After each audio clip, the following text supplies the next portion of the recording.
कोकणात शिमग्यात तुम्ही संकासूर पाहिलाच असेल. अंगावरती काळेभूर कपडे, डोक्यावरती शंखाच्या आकाराची टोपी आणि कमरेला घुंगरू बांधून हातात वेटी घेऊन लोकांच्या अंगावरती धावून जाण्याचं नाटक करणारा हा संकासूर.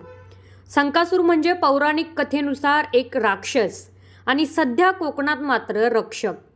संकासूर कोण आहे माहिती आहे का? संकासुराचं पहिलं नाव पौराणामध्ये शंखासूर होतं. शंखासुराने ज्ञानाचे भांडार असणारे वेद चोरून समुद्रात शंखात लपवले, म्हणून त्याला शंखासूर म्हणतात. आणि विष्णूंनी त्याचा वध केल्यानंतर तो लोककलेत संकासूर म्हणून ओळखला जाऊ लागला. कोकणात विशेषतः होळी उत्सवामध्ये शंखासुराला खूप महत्त्व आहे. देवपालखीसोबत तो गावागावात फिरतो आणि नृत्यातून मनोरंजन करतो. तर कधीकधी असं करतो की तिथल्या लोकांच्या पाठीमागे धावून जातो. गावातील लोकसुद्धा याची खूप मजा घेतात. एखाद्या गावामध्ये शंखासूर आला की मग त्याच्या पाठीमागे जाऊन पोरं गाणी म्हणून म्हणून त्यांना चिडवतात. हाच तर एक आनंदाचा क्षण असतो.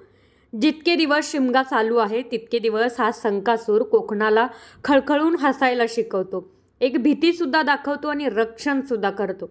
जोपर्यंत असं म्हणतात संकासूर कोकणात नांदतोय तोपर्यंत इथली देवी देवता सुरक्षित आहेत. कारण संकासुराचं रक्षण कोकणातल्या लोकांना चांगलंच माहिती आहे.